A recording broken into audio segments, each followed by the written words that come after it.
ये कहानी दो बैलों की है जिनका नाम हीरा व मोती है। हीरा मोती साथ रहते हैं, परिणाम स्वरूप दोनों में गहरी दोस्ती है। दोनों एक दूसरे के भाव स्पष्ट रूप से समझ जाते हैं। इन बैलों का मालिक भी इन्हें बहुत स्नेह करता है। किसी कारण से दोनों बैलों को इनका मालिक झूरी अपने साले के साथ अपने ससुराल भेज देता है। हीरा मोती अपने मालिक से अलग होकर बहुत दुखी हो जाते हैं। दुखद स्थिति तब हो जाती है जब नया मालिक काम तो बहुत करवाता है, लेकिन खाने को रूखा सूखा दिया जाता था, अर्थात नए स्थान पर हीरा मोती को पुराना स्नेह व सम्मान नहीं मिलता है। परिणाम स्वरूप ये हीरा मोती भागकर अपने पुराने मालिक के पास चले जाते हैं। झूरी की पत्नी को हीरा मोती का भागकर आना पसंद नहीं आया। परिणाम स्वरूप झूरी विवश होकर दोबारा हीरा मोती को अपने साले के साथ अपने ससुराल भेज देता है। मोती बहुत गुस्से वाला था। हीरा थोड़ा सहज व समझदार था और धीरज से काम लेता था। हीरा की नाक पर जब नए मलिक द्वारा डंडे मारे गए तो मोती गुस्से से हल लेकर भाग गया।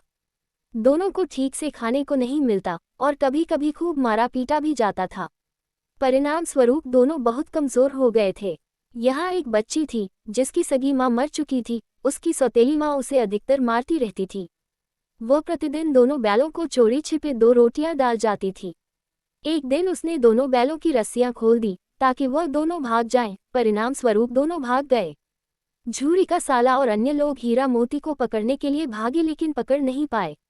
इस बार दोनों बैल झूरी के घर जाने का रास्ता भूल गए। दोनों एक खेत में जा पहुंचे और पेट भर के मटर खाए। खेत चरने के दौरान ही खेत का मालिक आ गया। हीरा तो भाग गया, लेकिन मोती फंसा रह गया, इसलिए हीरा भी वापस आ गया। दोनों को कांजी हाउस में बंद कर दिया गया। कांजी हाउस में पशुओं को रखा जाता है। वहां और जानवर भी बंद थे। परिणाम स्वरूप दोनों ने दीवार गिराकर सभी जानवरों को भगा दिया, लेकिन हीरा के बंधे होने के कारण मोती और हीरा दोनों ही वहां रह गए। कांजी हाउस के मालिक ने मोती को खूब मारा और उसे एक मोटी रस्सी से बांध दिया। एक हफ्ते बाद कांजी हाउस के मालिक हीरा मोती को एक कसाई को बेच दिया।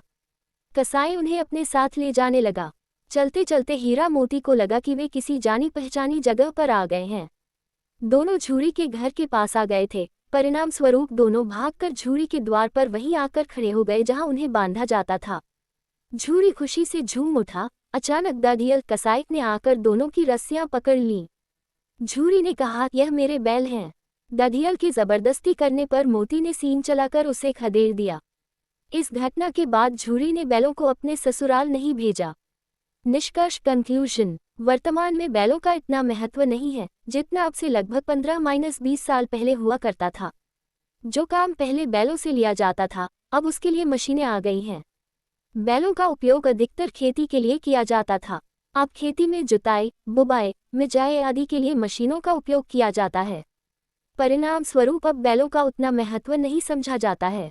कुछ स्थानों पर आज भी खेती के लिए बैलों को काम में लिया जाता है, लेकिन अधिकतर मशीनों का उपयोग किया जाता है।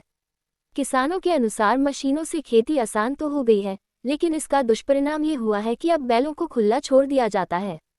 मशीनों से काम लेने वाले किसान बैल या बरदा पालना नहीं चाहते हैं। बैलों को खुला छोड़ देने के कारण बैल बेसहारा तो हुए ही, साथ ही खेत की फसल भी सुरक्षित रखना मुश्किल हो गया है, क्योंकि जो बैल छुट्टा घूम रहे हैं वह वैसे जाकर खेत की फसल चर लेते हैं, जैसे हीरा व मोती ने मजबूरी में किसी के खेत के मटर चर लिए थे।